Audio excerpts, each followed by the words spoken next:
Er war eigentlich komplett unauffällig, weil er ist damals gekommen mit einer Honda. Also ich habe Cyril Deprez vorher überhaupt nicht gekannt. Also ich bin eigentlich beim Zielbogen gewesen und habe gesehen, da kommt einer runter. Aha, interessant, ein Franzose. Ja. Und Tage später hat er dann schon ein KTM-Leiberl angehabt.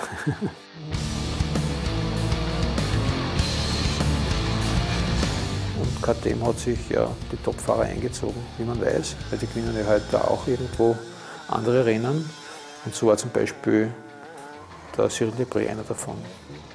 Das ist immer die große Freude, wenn jemand kommt und wirklich so hart trainiert hat und dort sein Können zeigen möchte. Und ich glaube, das gibt es auch heute noch immer.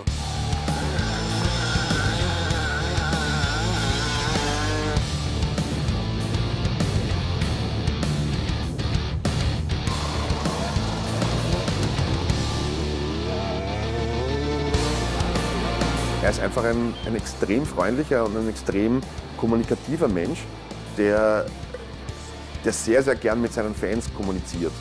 Also Cyril Deprez war ein Sportler zum Anfassen. Da hat die Industrie dann gemerkt, aha, der kann was und hat ihn woanders eingesetzt. Also Cyril Deprez ist eigentlich mit der Paris-Dakar sehr bekannt geworden. Und da hat man dann wieder rückwirkend beim Erzberg-Rodeo profitiert davon und so muss man es sehen.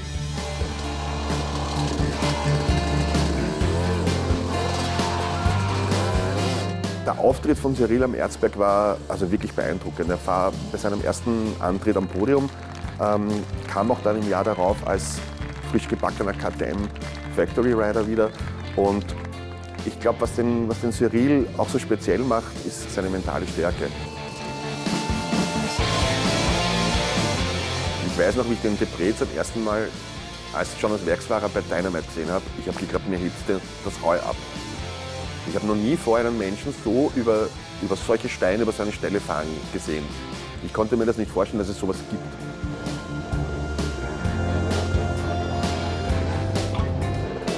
Ich glaube, vor 3 Jahren ist das letzte Mal gestartet auch und super Rennen gefahren. Und hat sich an der Spitze dann irgendwo auch behaupten können, hat sich aber dann verfahren.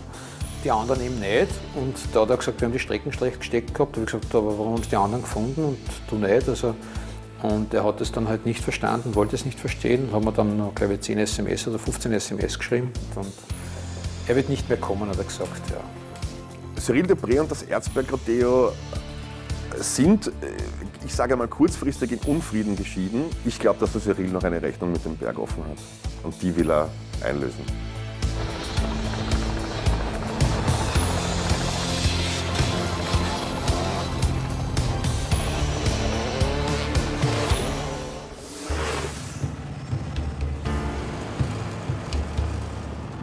Der Traum, dass ein Privatfahrer mit einem geborgten Motorrad zum größten Extremenduro-Event des Planeten reist, sich dort ein Motorrad ausborgen muss, weil er das mitgebrachte Motorrad nicht kaputt fahren möchte und dann das Ding gewinnt, das ist so absurd und so eine Märchen-Cinderella-Story, dass wirklich keiner daran gedacht hätte, dass das passieren kann.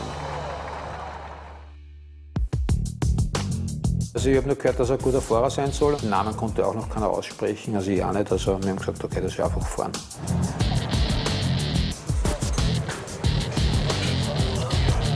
Es war dann so, dass wir am Abend dann eine Veranstaltung gehabt haben, so ähnlich wie ein Enduro-Cross. Und da ist der Bersusia eben mitgefahren mit einer Trailmaschine. Ja.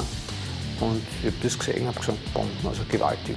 Und so habe ich auch den Heinz angerufen und gesagt, ich brauche einen Motorrad für einen, der einen Erzberg gewinnen kann. Und der hat gesagt, das hat mich gefragt, ob ich was getrunken habe. Und ich habe gesagt, nein, also es gibt wirklich einen, ich habe einen. Ja. Und er hat gesagt, meinst du das ernst? Und ich habe gesagt, ja. Dann hat er bei KTM angerufen gehabt und haben sie ihm halt ein Pressemotorrad gegeben.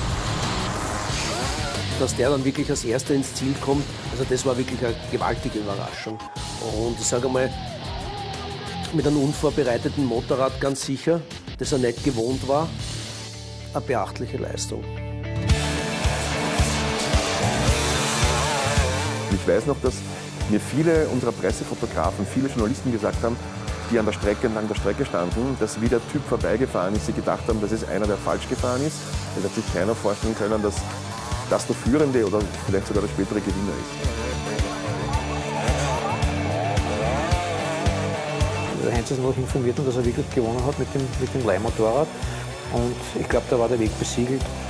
Der Teddy Blasusiak war halt dann quasi, weil er das Herzbergrad ja gewonnen hat, in den Medien auch sehr, sehr gut platziert.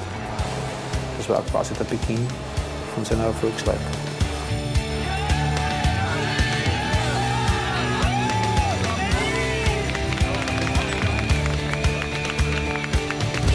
Ich kann mich erinnern, bis auf seinen letzten Sieg, wo er wirklich krank angetreten ist, waren alle anderen 4 Triumphe, als ob er um die Semmel fährt.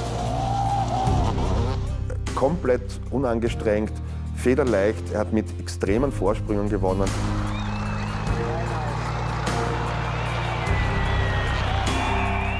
Ich würde sagen, dass Teddy Blasusiak sehr, sehr gut zu dem Event passt. Als Mensch, als Fahrer, die Einstellung dieser beiden Gewalten, Erzberg-Rodeo und Teddy Blasusiak, ist auf einem sehr, sehr, sehr, sehr gleichen Level. Die zwei sind auf Augenhöhe.